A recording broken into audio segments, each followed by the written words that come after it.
memahami rahmatan lil alamin, serta ketidakselarasan antara ucapan dan tindakan di komunitas NU oleh Kiai Haji Imam Jazuli LCMA, Selasa 10 Oktober 2023 di Sway ID. Ketika Rasulullah SAW tiba di kota Yastrib atau kelak Madinah, musuh-musuhnya bukan saja orang kafir, melainkan orang-orang munafik. Ayat-ayat Al-Quran yang mengandung celaan terhadap kemunafikan mayoritas Madaniyah turun dalam konteks orang Madinah. Orang munafikin Madinah bagai api dalam sekam, menggerogoti tubuh persatuan umat muslim. Karenanya, ayat 3 surat As-Saff turun.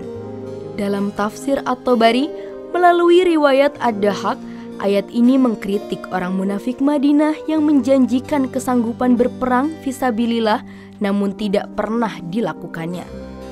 Allah Subhanahu wa Ta'ala pun berfirman, "Besar kemurkaan di sisi Allah hendaknya kalian berkata apa yang tidak kalian lakukan." Quran Surat As-Saff ayat 3. Sifat munafik sangat membahayakan persatuan dan kesatuan umat muslim. Karenanya, dalam ayat selanjutnya, Allah Subhanahu wa Ta'ala menegaskan hakikat identitas umat muslim. Sungguh, Allah mencintai orang-orang yang berperang di jalannya bersaf-saf seakan-akan mereka adalah benteng yang kokoh.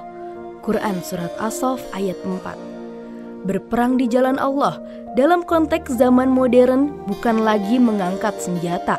Hal itu tercermin dari sabda Rasulullah SAW setelah selesai perang Tabuk.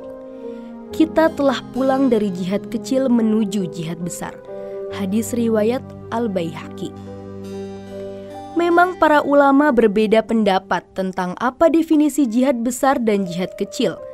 Ada yang mengatakan jihad besar adalah memerangi orang kafir.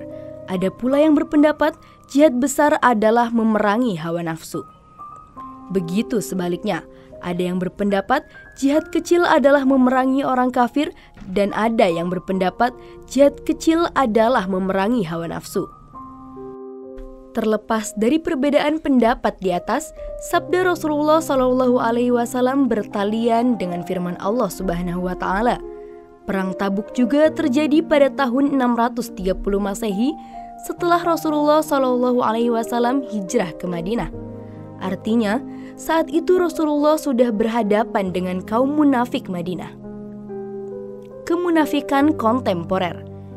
Zaman terus berlalu, umat manusia pun secara kolektif bersepakat pada satu nilai ideal dan universal yang sama, yaitu persaudaraan, persatuan, dan perdamaian.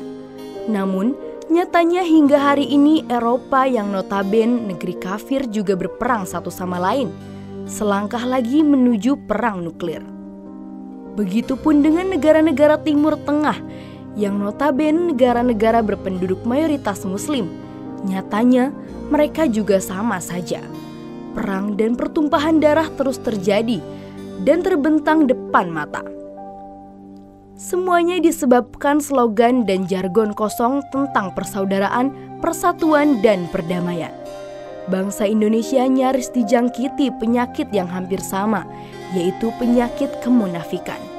Hampir di setiap ada panggung ceramah keagamaan, nilai-nilai universal seperti moderat atau tawasud, seimbang atau tawazun, toleransi atau tasamuh, dan keadilan atau adalah menjadi tema-tema yang melangit. Disebut melangit karena tawasud, tawazun, dan tasamuh tidak membumi menjadi perilaku keseharian, khususnya elit hingga warga Nahdiyin. Nyatanya kebencian dan permusuhan selalu digaungkan, baik sesama Nahdiyin apalagi dengan non-Nahdiyin. Media massa dan setiap pemberitaan mempertontonkan bagaimana jamaah Nahdiyin berkonflik satu sama lain ataupun dengan jamaah lain yang berbeda ideologi keagamaan. Tidak berlebihan jika mengatakan hari ini slogan rahmatan lil alamin hendak menjelma menjadi isapan jempol belaka, bahkan tanda kemunafikan kontemporer.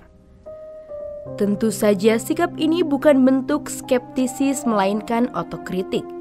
Dengan satu tujuan, promosi Islam rahmatan lil alamin harusnya menjadi misi dakwah sekaligus perilaku sosial sehari-hari baik menyangkut persoalan kebudayaan, keagamaan, ekonomi hingga politik. Di zaman ketika kearifan dan kebijaksanaan retoris bisa dikatakan oleh semua orang, maka yang paling dibutuhkan adalah perbuatan yang selaras dengan ucapan. Itu inti pelajaran ayat 3 surat As-Saff di atas. Bagaimana filosofi merangkul, merekatkan, dan berdiri di atas semua golongan menjadi misi perjuangan, bukan retorika kosong. Tentu saja, tugas ini semakin berat di pundak komunitas Nahdiyin atau kita, karena ucapan akan diukur dan diuji oleh publik dengan perbuatan yang dipertontonkan. Jangan sampai seperti pepatah, jauh panggang dari api, karena nyaris pepatah ini menjadi satu-satunya yang pas menggambarkan perilaku Nahdiyin hari ini. Kita warga Nahdiyin memang harus sedih. Misal gencarnya akademisi yang menyoroti merosotnya NU sebagai ormas Islam yang mempromosikan moderasi, kritik itu muncul dalam artikel Why NU and Muhammadiyah Play with Link Rules in Indonesia's Urban Communities. Ditulis Hamzah Fansuri, 2022. Mahasiswa doktoral University of Heidelberg. Kritikan mahasiswa itu memang ada benarnya, tidak sepenuhnya salah. Karena memang tidak bisa dipungkiri, sebagian komunitas Nahdiyin saat ini hampir sulit mewujudkan jargon Islam rahmatan lil alamin ke dalam perilaku sehari-hari mereka, lebih-lebih memasuki tahun politik seperti sekarang. Jadi, memang bukan masalah tahun politik, jauh sebelum tahun politik sekalipun, seperti hasil amatan Hamzah Fansuri di atas, ormas NU sudah semakin jauh dari cita-cita ideal Islam rahmatan lil alamin. Walaupun tahun politik menjadi batu ujian paling keras untuk membongkar borok terpendam selama ini. Misalnya, di banyak percakapan grup WhatsApp dan selebaran-selebaran masih kuat istilah-istilah seperti minna dan minhum. Golongan kami, Nahdiyin, versus golongan mereka, non-Nahdiyin. Dengan mengobarkan semangat permusuhan dan kebencian kepada sesama muslim. Apalagi sejak bersatu partai politik PKS dan PKB, term minna versus minhum semakin mengkristal menjadi penyakit akut yang sulit diobati. Hemat penulis, hipotesa Hamzah Fansuri di atas bisa ditarik ke akar persoalan yang lebih fundamental, yaitu masalah perilaku sosial orang-orang yang belum tabahur fil ilmi, mendalam secara ilmu pengetahuan. Orang yang luas cakrawala berpikirnya maka pasti wasatiyah atau moderat. Sebaliknya, orang yang keras kepala, saklek, dan radikal dalam beragama, baik minhum ataupun minna, biasanya orang-orang awam yang kurang dalam hal wawasan keagamaannya.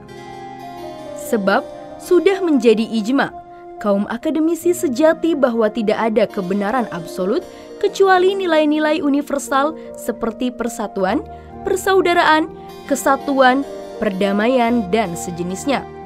Hal-hal yang bersifat fanatisme buta harus dijauhi. Untuk itu, agar jargon Islam rahmatan lil alamin terbukti nyata, sudah saatnya sebagai komunitas Nahdiyin kembali menunjukkan perilaku sosial, keagamaan, ekonomi, dan politik yang moderat supaya tidak dicap sebagai orang munafikin menurut Al-Quran. Wallahu a'lam bishawab. Penulis adalah alumni Pondok Pesantren Lirboyo Kediri, alumni Universitas Al-Azhar Mesir Departemen Teologi and Filosofi, alumni University Kebangsaan Malaysia Departemen Politik and Strategi, alumni University Malaya Departemen International Strategic and Defense Studies, pengasuh Pondok Pesantren Bina Insan Mulia Cirebon, Wakil Ketua Pimpinan Pusat Robitoh Ma'ahid Islamiyah atau Asosiasi Pondok Pesantren se-Indonesia, Pengurus Besar Nahdlatul Ulama atau PBNU periode 2010 sampai 2015.